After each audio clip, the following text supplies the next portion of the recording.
Hi, welcome to the essential theory and lessons of the cross form. Now the cross form has many variations. The form we teach here and that you'll be learning has a couple primary lessons I wish to make sure you learn. The very first lesson of the cross form is contained in its name, the cross. It's a crossing series of blocks where your body comes across and you'll be blocking in multiple locations at the same time and doing a cross block and a sweep block or something like that. It doesn't have to be a cross block to be the cross form. It has to have blocks that cross each other. Okay? And that crossing motion can only be appropriately and correctly done if your body's moving. So the most important lesson of the cross form is what we call the bando sway, the shifting and moving of the body.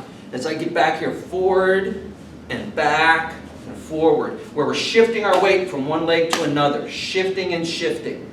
Okay? So that shifting also accompanies the first technique, and then it accompanies the cross block involved of multiple blocks in the second technique. And then you deliver a very powerful strike because of the sway. So you've got the cross block you must learn. The body sway you must learn. The connecting of the strike to the sway to develop power. And then of course the final lesson is our strikes. Now that we are hitting intermediate ranges, our opponent is in intermediate range, and a lot of times they'll be blocking that strike as well.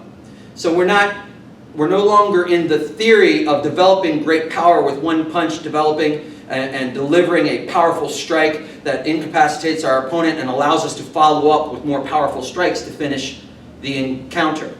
What we're dealing with now is an opponent who's blocking that punch. And so we want to deliver a follow-up as fast as possible.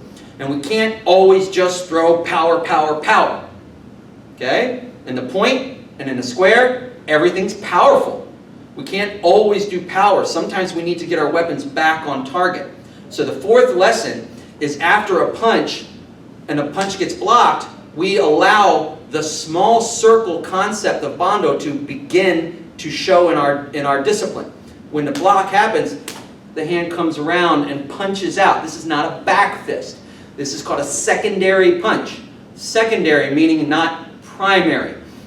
Meaning not powerful, not necessarily incapacitating. It is a very strong punch, but what's happening is when you throw your punch and your punch gets blocked, you send this one back in, upside down, punching straight in at the target, and it is something that we call a distractor. Doesn't mean it's weak, doesn't mean it's ineffective, doesn't mean you're just blipping somebody on the nose. You're punching somebody with an upside down fist as hard as you can. But it's a distractor because it's speed-based. Your hand is out here and it just comes in and comes back out. So when we do all these together, we start to see that no matter which sequence we do, whether we start with a catch and a kick, whether we start with an L stance and a low block with our hand up here, it doesn't matter. That first technique is a response to our opponent's movement.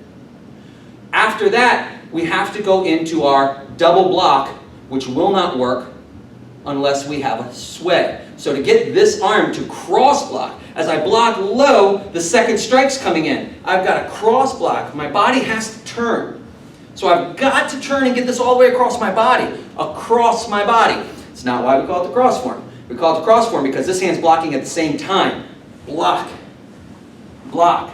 But you see how I swayed forward? Forward and back and forward. My body starts moving and never stops. Back, forward, back, forward. Okay? That's developing my cross block, my Bando sway, and a lot of power in that primary punch through swaying my body back and forth and shifting. Now you notice on that one, I'm going from my L stance to my in to my L on my toe. In to my L to my in. But what happens in this form is that punch doesn't land.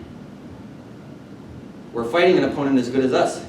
He just threw three techniques at us and didn't land. We're going to land one on him. It's not how it works. We're talking about developing into a pattern of fighting. block, cross block, punch, and then as it gets blocked, or as they try to grab it, boom, that punch. And so we step into that punch, and in the form our feet come together, but you can always in real life just boom, or step in, boom, or whatever it is you need to do. Those are the 4 essential lessons. No matter what we do, whether it's here, right? Cross block. See how hard that is? That's the hardest one of all, because I'm in a cross stance. But I still have to get this arm all the way over here, or it won't block. If I just do this, I got hit. So you've got to be able to turn even in this cross stance. You've got to develop the bond of sway no matter what.